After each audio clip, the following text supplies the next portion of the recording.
Écoutez, bonjour à tous, j'espère que vous allez bien, il est 10 heures, c'est parti pour les Insta directs de saveurs détonnantes et aujourd'hui nous avons l'immense honneur de pouvoir avoir Eric de Pain Beurre et Chocolat qui va se connecter dans quelques instants, on l'attend, je vais voir si il est déjà là. Non, il ne devrait plus tarder. En tout cas, écoutez, voilà, ça fait depuis le début de la semaine qu'on organise en fait voilà ces petits Insta directs et c'est vraiment un véritable bonheur voilà de tous. Il vient de se connecter, de tous vous rencontrer et puis voilà participer, avoir toute. C'est vraiment très chouette. Alors, Eric. Super. Bonjour Eric. Salut Amélie. Comment vas-tu? Écoute.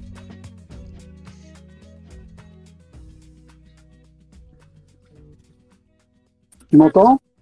Écoute, c'est un peu... t'as un petit peu de bruit, mais écoute, ça va. Ouais, il y a toujours un petit peu de bruit à la boulangerie. Hein, Ok. Bon, voilà. super. Eh bien, écoute, c'est un véritable plaisir de t'avoir avec... Ah bah génial, là on te voit mieux. De t'avoir avec nous aujourd'hui. Écoute, très rapidement, c'est quoi Pain Beurre et Chocolat? Ah, Dis-nous tout.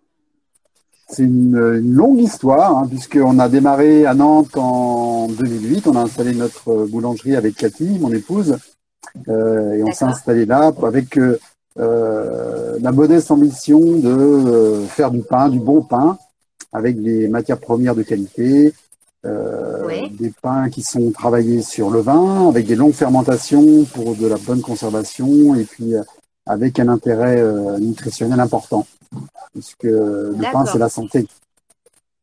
Bah Aussi. écoute, c'est vrai. Et puis en effet, voilà, c'est un des aliments en fait que les gens ne se passent pas. C'est un peu comme le café, le pain. On a toujours besoin de pain. Et en effet, bah, il y a une communication qui est assez déroutante hein, par rapport au pain, à sa fabrication. Il y a un peu tous les mots sont un petit peu galvaudés. Mais finalement, vraiment du pain maison, toi, on va dire, tu fais tout de A à Z. Tu sélectionnes tes producteurs. Tu fais ton levain, enfin voilà, il y a des vraies particularités. D'ailleurs, tiens, mettons en avant tes fournisseurs. Avec qui tu travailles sur... Est-ce qu'on peut donner par exemple ton minotier ou Oui, alors moi je travaille avec deux meuniers, des artisans meuniers comme nous. Hein, ce sont des toutes petites structures, ils sont pas très nombreux dans chaque unité. Il y en a un qui est basé à Saint-Germain-sur-Moine, qui est la minoterie Perdriau. Très bien. Un vieux moulin donc, qui est encore actionné avec la force motrice de l'eau, avec une turbine à eau, des vieilles installations. J'invite d'ailleurs les Instagrammeurs qui auraient envie de voir le moulin qui s'y rendent. Hein, c'est le moulin de Baudin à Saint-Germain-sur-Moine. Et puis l'autre minotier, l'autre meunier, c'est Emmanuel Pivant, la minoterie de Chancor, qui est à côté de Rennes, à Bru. Et c'est un moulin qui a à peu près 1000 ans d'histoire. C'est un des plus vieux moulins de France. Et c'est extraordinaire aussi à voir, franchement. Et donc, c'est des gens qui ont la même passion que moi sur les produits de qualité. Donc, ils sélectionnent aussi les producteurs, donc les producteurs de céréales, les agriculteurs, les paysans, ceux qui travaillent la terre pour nous fournir du blé, sont des acteurs locaux aussi, hein, puisqu'ils sont situés soit en Loire-Atlantique, soit en Vendée, soit en Maine-et-Loire. Donc, magnifique. Que de la proximité. Ouais, et puis ça fait 5 ans hein, maintenant que tu es dans les saveurs. Écoute, depuis 5 ans, c'est énorme. C'est énorme et c'est vrai que voilà, on voit tous tes beaux produits. Dis-nous un petit peu quels produits on peut trouver dans la boulangerie. Essentiellement du pain. Hein, c'est le cœur de notre métier d'abord parce que quand on s'appelle boulanger, on se doit de faire du pain avant tout. Et donc, on peut retrouver chez nous des pains de seigle, des pains avec des assemblages de farine qu'on réalise nous-mêmes, donc avec de la farine de blé pure, hein, bio, tout est bio en farine. Avec des assemblages avec de la farine de maïs de population, des blés de population. On travaille aussi d'autres céréales comme l'épeautre, le grand épeautre, hein, à ne pas confondre avec le petit épeautre dont le vrai nom est l'engrain. Qu'on travaille aussi. Qu'est-ce qu'on fait d'autre? On fait des pains un peu plus exotiques, je dirais, comme le matelou, qui est un un pain à base de farine de blé dur. Tiens, regarde, Bio également. je te coupe 2 minutes, mais je regardais les commentaires. Donc là, on a le seigle, mon préféré, du local, du local. Vive le bon pain, il n'y a que ça de vrai. Mais oui, évidemment, il n'y a que ça de vrai. Ah oui, je vois des noms connus qui passent là. Ah, bah, C'est super d'être qu'ils soient là pour nous suivre aussi, nous encourager, parce qu'on a besoin aussi de clients encore plus qu'avant en ce moment, puisqu'on a, comme tout le monde le sait, on traverse une période difficile. Juste, et Eric, donc, tu as ton micro oui, posé sur quelque chose qui fait un petit peu de bruit ou pas? peut-être, j'ai des coudes sur la table, c'est peut-être ça. Est-ce que tu m'entends mieux là? Non, c'est juste ça grésille un petit peu. C'est Et là, tu m'entends mieux si on t'entend bien, c'était juste qu'il y avait un petit fond, mais écoute, c'est parfait. Continue. Voilà. Donc voilà, il est important aujourd'hui que les clients se rendent dans leur boulangerie, chez les artisans boulangers, parce qu'ils ont besoin de travailler aussi, et puis de vendre leur savoir-faire. Les pains qu'on fabrique, c'est des pains de longue conservation, donc faut pas hésiter à venir nous voir ou voir les artisans boulangers qui travaillent comme nous. Des pains sur le vin qui se conservent et qui sont nutritionnellement intéressants. Il n'y a aucun additif d'ajouter. On ne travaille que sur le vin, des longues fermentations, avec beaucoup de saveur d'ailleurs. Et tiens, pour ceux qui, ça veut dire quoi un levain? Il y a peut-être des gens là qui nous regardent et qui savent pas exactement ce qu'est un levain. Est-ce qu'en 2 mots, tu pourrais nous dire ce que c'est? C'est pas très compliqué, contrairement à ce qu'on pourrait penser. Les gens se font toute une montagne de travail sur le vin. Le levain, c'est simplement une fermentation d'eau et de farine qui se font naturellement. On n'a pas besoin d'y ajouter quoi que ce soit. Et on va laisser fermenter ce mélange d'eau et de farine et on va l'entretenir. Moi, mon levain, il a maintenant presque 17 ans d'histoire. C'est le même levain depuis 17 ans que j'entretiens tous les jours, régulièrement. Et puis pour ceux qui veulent travailler le vin, faut pas qu'ils s'inquiètent. S'ils oublient leur levain pendant une semaine, 2 semaines, c'est pas très grave. Il suffit simplement de ce qu'on appelle un rafraîchi, c'est-à-dire de lui redonner à manger finalement avec de la farine et puis de l'eau. Et il va redémarrer et puis quand il sera bien actif, on pourra le réutiliser pour faire du pain ou de la brioche ou autre chose. C'est super. Voilà, c'est ça un levain. C'est super. D'ailleurs, ta brioche. Mais quelle merveille cette brioche! Alors la brioche, elle a une particularité chez nous, c'est une brioche qu'on travaille aussi sur le vin et avec du miel de châtaignier, ce qui va lui donner un goût assez prononcé et qui va se différencier des autres brioches qu'on peut trouver chez nos confrères. Tiens, d'ailleurs, à la boutique, là, les gens en ce moment, ils achètent quoi particulièrement? Des gros pains, c'est ça, pour avoir de la grande conservation, ou est-ce qu'ils achètent autre chose? Est-ce que tu sais? Oui, des grosses pièces. Est-ce que tu veux que je te fasse un petit tour de la boutique vite fait? Oui. Allez, on y va. Allons-y. On a sorti le silure, un pain de 5 kg, 1,20 m de long. Super. Voilà, je sais pas si on va le voir. Le silure, j'en ai un morceau ici. Vous allez voir. Le dessous, voilà. Il est superbe. Ça, c'est le silure. Donc c'est un mélange de farine de blé bio avec du maïs bio de population. D'accord. Voilà. Voilà, ici, on va retrouver des grosses pièces, des tours de meules. Donc tout ça, ce sont des blés ou des céréales qui sont écrasées sur des meules de pierre, ce qui permet de garder une grande partie des nutriments. Et puis voilà ce qu'on fait par exemple aussi avec les grosses tartines du pain. Donc avec des sauces tomates dessus, que Cathy prépare avec des copeaux de parmesan, et puis voilà du serrano, du chorizo. Et puis à côté, on fait aussi des pâtes fraîches. Voilà ce que font les boulangers. Ah oui, c'est vrai que vous faites des pâtes fraîches, exact. J'avais vu ça sur tes réseaux. Voilà, puis notre viennoiserie. Génial. Bien monté, c'est magnifique. Et ça, là, il n'y a pas l'odeur, mais ça sent extrêmement bon. Il manque que ça. Tiens, je vais vous en profiter, je vais vous montrer le four. Je ne sais pas si on voit bien. Là, vous voyez, au four, on a des tourtes de seigle qui sont encore en cuisson. Ouais. Le fameux silure, le deuxième silure de la journée. 1,20 m de long, 5,5 kg à peu près. Écoute, là, regarde, ça, c'est nourri par notre apprenti. Tu vois ça, c'est Rémi, notre jeune apprenti.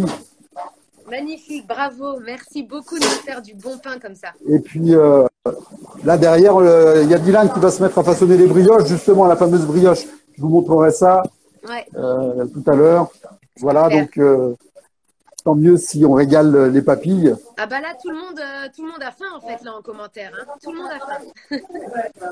Et la baguette aux graines que tu connais aussi, hein, qui est la céréale killer, qu'un de nos amis restaurateurs avait baptisé comme ça. Voilà.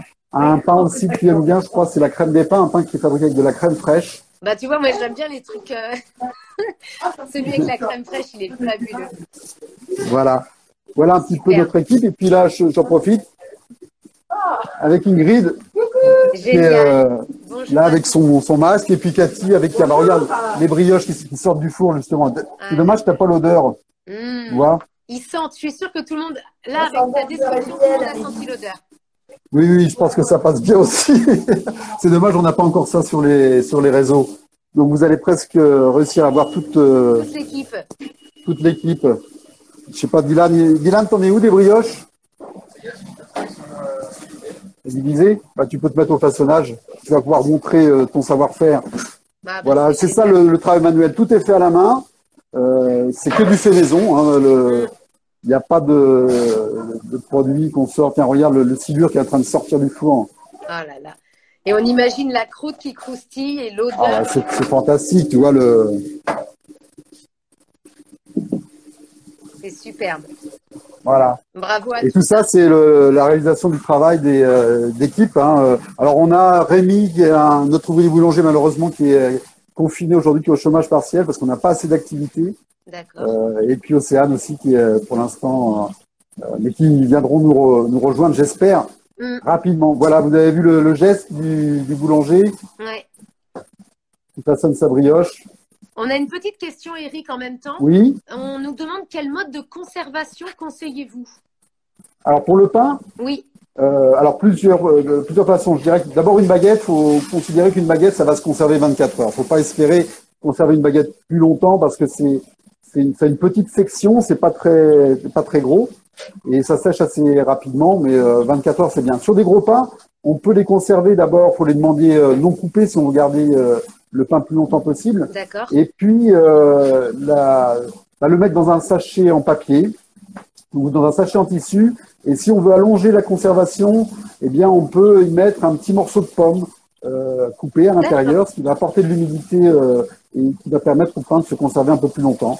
Voilà. Et puis, éviter de le mettre au frigo, surtout, par pitié. Pas de frigo pour le pain. Le congélateur.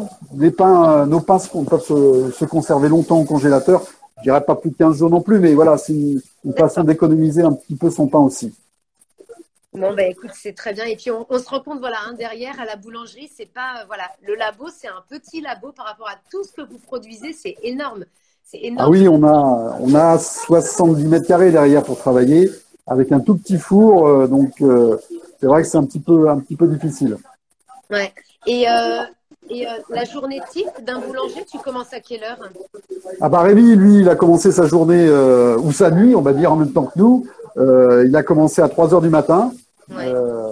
Donc on est levé de bonne heure parce qu'il y a les levains justement à préparer, les pétrisser. Mais ce qu'on a fait aujourd'hui, c'est pas pour cuire immédiatement. Hein. Oui, c'est pour demain en fait. Voilà, c'est pour demain ou après-demain, voilà, suivant les fermentations qu'on veut. On fait rarement du pain pour le jour même parce que vraiment la meilleure conservation qu'on puisse avoir pour un pain, c'est lorsqu'il a fermenté. Il faut surtout pas négliger ce qu'on appelle la phase de pointage, ouais. Une phase de longue fermentation. Voilà, c'est quand on fait son pain à la maison, souvent on a envie d'aller un petit peu vite et puis de se dépêcher de le mettre au four. Et ben, faut être patient, faut apprendre la mesure du temps. Et c'est pour ça que voilà, un vrai bon pain, c'est pas du tout la même chose que ce que vous trouvez en industriel avec 6 baguettes offertes pour une achetée. Hein. Oui, parce qu'on est sur des fermentations qui sont un petit peu poussées quelquefois, des farines qui sont pas pures non plus, qui sont souvent additivées pour améliorer la conservation. Donc non, nous on travaille sur des farines pures avec du levain, des céréales qui sont sélectionnées aussi, qui sont peut-être un peu plus difficiles à travailler, mais c'est aussi ça le challenge du métier tous les jours, c'est un produit différent chaque jour. Parce que c'est vrai que même voilà, si on voit maintenant tout le monde fait son pain là avec le confinement, on imagine que c'est simple, mais non, on ne remplace pas un boulanger qui fait vraiment, il y a un vrai boulanger c'est un métier, voilà. Et puis voilà, c'est des quantités quand même assez phénoménales enfin à notre échelle en tout cas, à refaire et à faire tous les jours. Il faut que ça soit bien et bon tous les jours. Alors après, à la maison, on peut faire un pain de temps en temps, mais c'est d'abord pour se faire plaisir quand on fait un pain à la maison, parce que ça coûte cher, ne serait-ce que pour chauffer un four pour une pièce, ça fait un petit peu cher, mais voilà, faut essayer, il faut se lancer. On a beaucoup de clients qui viennent acheter de la farine chez nous, notre farine, pour faire chez eux de la pâtisserie ou des brioches ou du pain.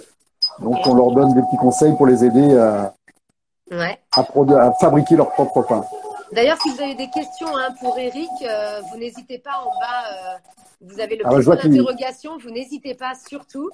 Et je voulais savoir un petit peu, là, est-ce que toi, tu as eu une astuce? Est-ce que les gens, en effet, ont des interrogations? Est-ce qu'ils te posent des questions, là, en ce moment, sur le pain? Alors, en fait, souvent, la première fois, non. C'est quand ils reviennent, quand ils se sont aperçus qu'il y a quelque chose qui avait cloché, que le pain est pas ce qu'ils espéraient. Enfin, le résultat n'est pas ce qu'ils espéraient. Donc, un petit conseil tout simple, une chose toute simple à faire, c'est avant de se lancer dans un pétrissage, où on met tous les ingrédients dans le bol du mixeur ou dans son bol quand on pétrit à la main. Eh bien, on ne commence par ajouter que la farine et l'eau. C'est tout. On met pas de sel, on met pas de levure, on met pas de levain, on met rien du tout. Et on va mélanger ça à la main. Ça n'a pas besoin d'être beaucoup mélangé, juste un petit peu mixé, broyer un petit peu avec les mains, mélanger quoi. Et puis on va laisser ça reposer pendant 1 heure à 2 heures. Et en fait, le réseau de gluten qui constitue la charpente du pain va se faire tout seul. Il va travailler pour nous en fait. Et puis au bout d'1 à 2 heures, là on va rajouter le sel et la levure qu'on aura pris soin de délayer dans un petit peu d'eau pour que ça se mélange mieux. Et puis on va l'ajouter à notre pétrin, enfin à notre petite pétrissée. Et puis on va s'apercevoir que ça va se pétrir tout seul à ce moment-là. On n'aura pas besoin d'un robot. Et vous verrez que fini les longues et fastidieuses séances de pétrissage. Je sais bien qu'on a besoin de faire du sport en ce moment, mais c'est pas utile pour faire le pain. Non. Voilà, donc vous mélangez, vous mettez ça ensuite, et là c'est là qu'il faut prendre patience, et on va le laisser pousser. Alors dans une cocotte, par exemple, une cocotte en fonte qui peut passer au four, on la laissera pousser dedans et on la mettra au four telle que. Et le pointage, cette phase de fermentation, on peut la préparer on la laisse fermenter pendant 1 heure dehors, et ensuite on va la rentrer dans un frigo couverte, et on va laisser finir la fermentation tout doucement dans le frigo. Dans le frigo. Et le lendemain matin, on mettra au four notre pain qui aura poussé dans la cocotte, avec un petit peu d'eau dans une soucoupe pour amener un petit peu de buée pour donner une belle couleur dorée, et pour permettre au pain de bien développer. Parce que si on le met au four brutalement sans eau, ce qui va se passer, c'est que ça va former une croûte dessus, le pain va être pâle, il va pas être très beau, et ça va l'empêcher de se développer. D'accord. Voilà. Tiens, tu pourras nous donner la petite recette du pain. Oui, je vous donnerai la petite recette. Oui, c'est pas la peine de mettre 50 grammes de levure. Je vous arrête tout de suite. Vous verrez qu'avec très peu de levure, on fait des choses merveilleuses. Ah c'est super. Écoute, on repartagera la recette du pain cocotte. Il me semble qu'on l'avait déjà fait ensemble, mais oui, avec plaisir. Tu nous la repartageras. Il y en a qui disent 1 journée pour préparer du pain. C'est lent. C'est lent. On n'imagine pas quand on mange sa baguette de pain, qu'il y a tout un travail derrière qui est vraiment fabuleux. Une sélection de matières et puis le travail humain, on peut pas on peut pas remplacer. Le toucher de pâte du boulanger, ça c'est irremplaçable. Il n'y a aucune machine qui peut le remplacer. Bon c'est génial. Est-ce que toi tu avais des choses là en plus à nous communiquer? Est-ce que donc là en ce moment ta petite nouveauté c'est les pâtes. J'avais pas vu que tu faisais des pâtes fraîches. Donc ça c'est génial. Les gens peuvent venir acheter en fait leur nid, c'est ça, de pâtes. Oui, absolument. Alors, on fait des tagliatelles, on en fait à l'encre de sèche aussi.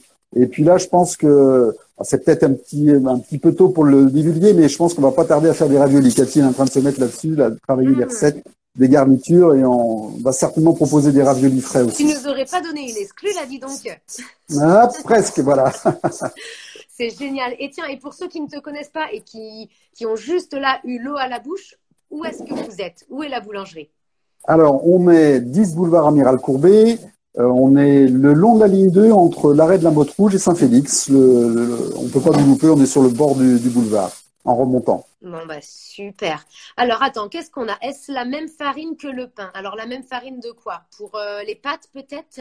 Alors, on peut utiliser tout à fait faut pas se compliquer la vie. On peut prendre une farine, la même farine que pour le pain, une petite 65 de blé ou de blé dur, suivant ce qu'on veut mettre. Et puis, c'est pas compliqué. Si vous voulez une recette riche, vous prenez votre poids de farine, vous le divisez par 2 et vous mettez autant d'œufs.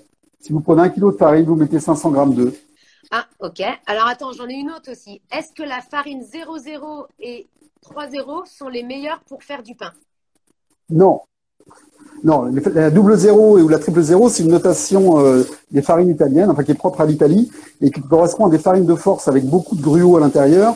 C'est ce qu'on utilise pour faire plutôt des pâtes ou des pizzas, par exemple. Donc, on est loin quand même des farines. On peut faire des croissants, par contre, avec. On peut faire de la pâte feuilletée. Voilà, c'est plus intéressant pour faire de la brioche aussi. Mais on va réserver ça à ces produits qui sont un petit peu lourds, c'est-à-dire dans lesquels on va incorporer beaucoup de matières grasses. Mais pour faire du pain de la type 65 ou de la type 55, c'est suffisant. Tiens, et d'ailleurs, oui, tu as dit gruau, mais il y en a qui ne savent pas. Qu'est-ce que ça veut dire gruau? Ah oui, le gruau, c'est de la farine de blé, tout simplement, mais on va aller chercher le cœur du grain de blé, vraiment l'amande. Et on va enlever, enfin, c'est le meunier qui fait ce travail-là, qui va enlever tout ce qu'il y a autour, et on va garder toutes les protéines, tout ce gluten qui va être nécessaire parce que il va être très riche en protéines, très riche en gluten, ce gruau, cette farine, et ça va permettre d'avoir une charpente qui va tenir, par exemple, pour les croissants, pour leur permettre de tenir, parce qu'il y a du sucre, il y a du beurre, il y a quelquefois des œufs qu'on rajoute, et tout ça, ça alourdit la pâte. Donc, il faut une belle charpente. D'accord. On nous demande aussi quels sont les types de farine. On dit souvent type 80. Alors, le type 80, type 150, type 170, ce sont des taux d'extraction.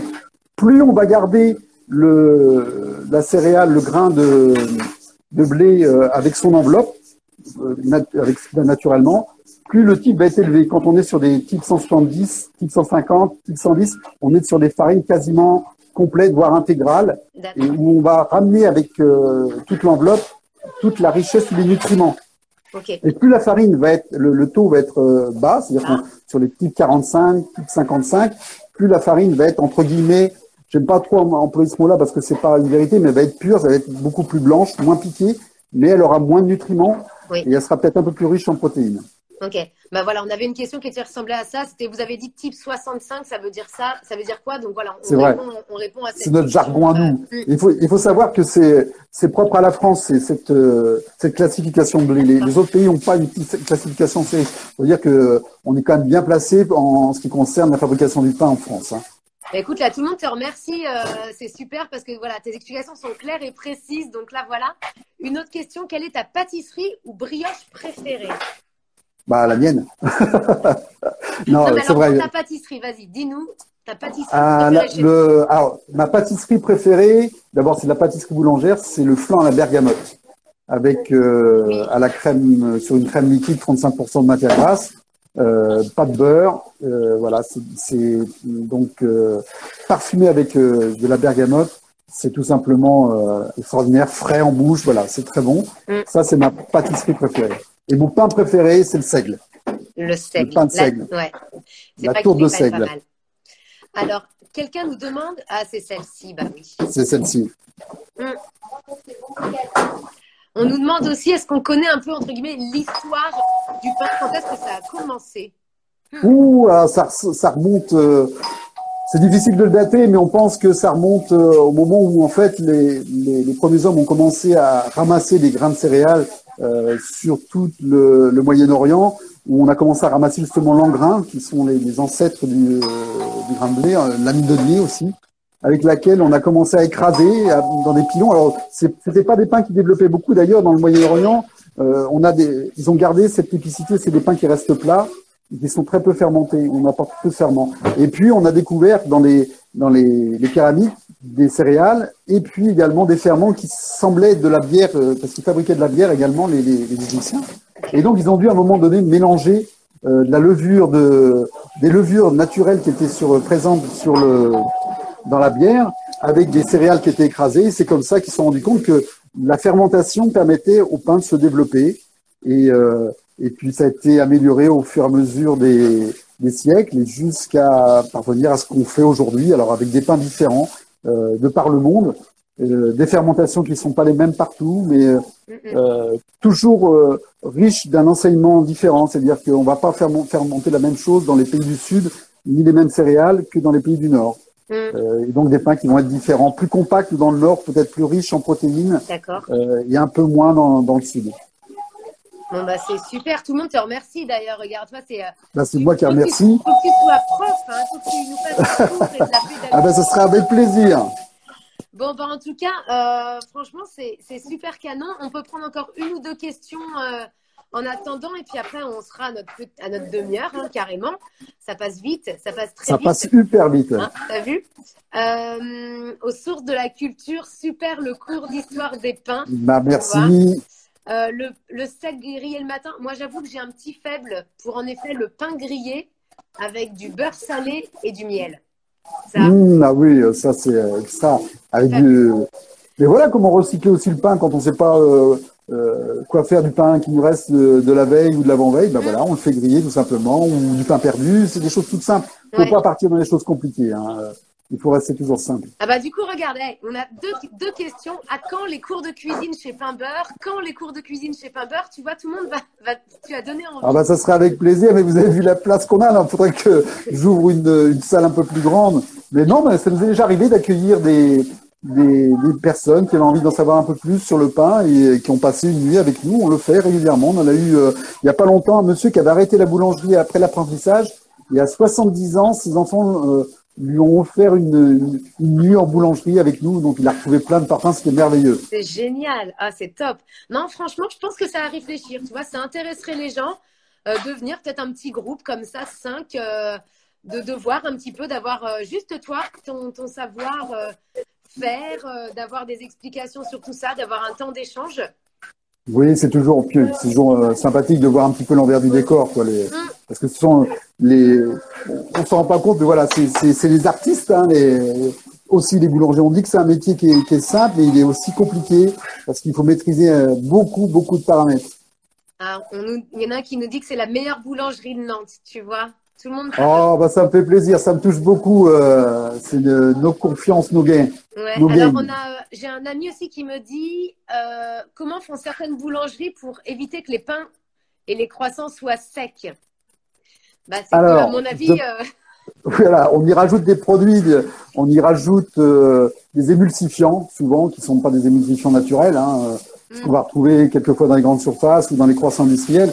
On va rajouter ces produits entre guillemets chimiques qui vont allonger la conservation du croissant. Et vous avez l'impression de manger un croissant qui est frais, mais il est mou. C'est pas bon pour la santé. Il faut savoir que les acides gras qu'on y rajoute, que certains y rajoutent, sont pas bons pour la santé. Donc, vaut mieux prendre un bon croissant artisan bien fait. Il va peut-être se conserver un peu moins longtemps, mais en tout cas, vous serez sûr d'avoir du bon. Voilà. Et puis, bah, écoute, alors, on nous demande des recettes, donc vous inquiétez pas, Eric va nous envoyer des recettes. On va pouvoir vous poster juste après ce live. Et peut-être qu'on ferait une petite fiche un peu du vocabulaire. On nous demande aussi ce qu'est un tourage, tu vois. Oui, ah bah ça, il faudrait presque une petite séquence vidéo avec. C'est-à-dire que le tourage, c'est les plis qu'on va donner à la pâte pour mélanger, entre guillemets, pour séparer le beurre de la pâte quand on les plie ensemble pour faire des croissants ou de la pâte feuilletée. C'est ce qui va donner le feuilletage, c'est ce qui va créer le feuilletage. Voilà ce que c'est que le tourage. Alors, chaque boulanger a sa méthode de tourage un peu différente. Il y a certains qui vont donner plus de tours, moins de tours. Tout dépend si on veut un feuilletage qui développe, un feuilletage fondant, alvéolé, plus ou moins alvéolé. Voilà. C'est des techniques, des tours de main, du savoir-faire faut savoir, qui sont enviés par le monde entier. Hein. Les gens viennent apprendre en France, les pays étrangers, viennent chercher le savoir-faire ici. Donc, il ne faut pas le perdre surtout, hein, il faut qu'on le garde. Bah, écoute, on va, le live va du coup se terminer. Ce que je te propose, c'est que tu nous envoies une petite recette. Ça, c'est la première chose. Comme ça, on le poste directement pour les gens. La deuxième chose, peut-être, faire un petit lexique, tu vois, avec 4-5 mots que tu viens de dire. Le tourage, le levain, enfin voilà, pour que les gens puissent avoir un petit ça sera avec plaisir. Et puis, voilà, on te dit merci de protéger le savoir-faire. Merci. Donc, merci à tous nos clients, à tous nos amis qui nous suivent aussi, parce que c'est grâce à eux, hein, si on est là aussi encore debout. Eh ben, écoute, merci infiniment encore, Eric. Merci, c'était génial. Merci à toi, Billy. J'ai adoré ça. Et puis, tu nous envoies tout ça, et puis nous, bim, Promis. dans la foulée, Il y a Elliot qui travaille avec moi maintenant et qui nous fait les super montages de vidéos. Je le remercie vraiment énormément. Et puis, c'est lui qui met en scène tout ça. Donc, dès qu'on on va les retrouver où? On le met en ligne. Ça sera en ligne sur YouTube. Alors, on les met sur YouTube, on fait une extraction. Déjà, il y a un process un petit peu long, on fait une extraction. Et puis après, on ne peut pas mettre des vidéos plus longues que 10 minutes sur les IGTV parce qu'on n'est pas certifié comme compte. Donc, on est obligé de les mettre sur YouTube et puis après, on les repartage sur le Facebook. Donc, d'accord. Tu l'auras pas. Là, c'est trop compliqué pour moi. Je préfère faire du pain. Hein. Je t'enverrai le lien. Voilà. D'accord, promis. Merci beaucoup. Merci à tous vraiment d'avoir été là. Vous nous remerciez encore, mais voilà, merci Katseric. Remerciez-les en allant sur leur Instagram, sur leurs réseaux sociaux et en allant à la boulangerie surtout. Merci infiniment. Merci à tous et puis et merci à mon équipe. Merci encore. À bientôt. À bientôt. Ciao.